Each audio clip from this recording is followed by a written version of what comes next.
you stop surviving and start thriving. Oh yeah, we talked to her earlier in the show, and once again, please welcome back the author of a brand new book called Claim Your Swagger to give us tips on setting boundaries in everyday life. Jennifer Sukalo, thanks for having us again. So talk about Jennifer. Setting boundaries. Hi. Because it's important to set boundaries not just in your home life, but work and everything else, right? Tell us a little bit about why it's so important. Well, it's interesting that you just had the football camp on, because I like to think of boundaries as the playing field or the pitch in sports. And swagger is not just a word, it's a lifestyle. And that means that you need to be able to create the environment where you can be at your best and perform at your best, where you can excel. And boundaries enable us to do that.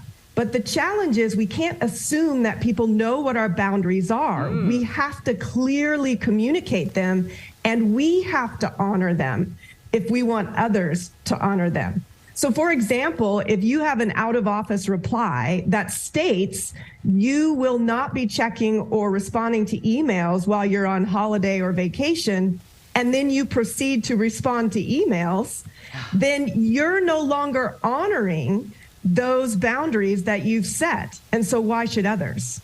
Wow. Now, when you set boundaries, what does that demonstrate to others, or what does that, what does that show them?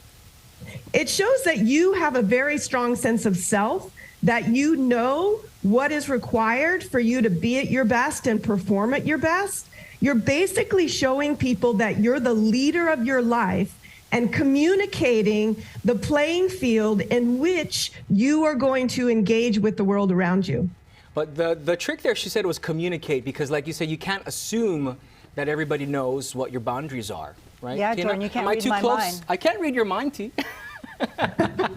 Now, Tina mentioned something right before we came on that, with people at different ages, boundaries may change a little bit. Do you find that common amongst people?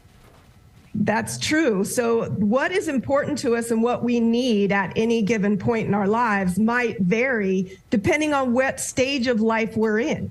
So it is important to continue to evaluate what do you need in your environment, what changes might you need to make, and so what adjustments to your boundaries might you need to make, and then make sure, again, they're communicated clearly with others. You know, I'm 5 times older than you guys, and so it's easier for me to state the boundary as I've gotten older. Because I think when you're younger... Do you feel more confident? Do you feel more comfortable being able to say that? Yeah, it's also easier to just say, just leave me alone. Versus like in 20s and 30s, you feel like, oh, I don't want to hurt their feelings. Right, right.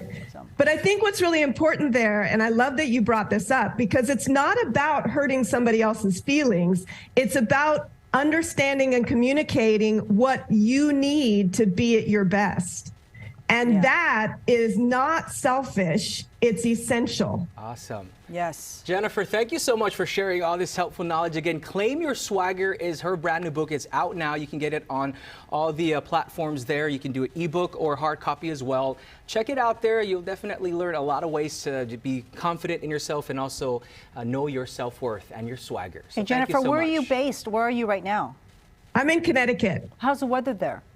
It's absolutely beautiful, but they're saying that rain is coming a little bit later today. So I'm going to go enjoy the sunshine while it still exists. All right, sounds good. Thank you so much. Thank you so much. Have a good day. Thank Take you. care.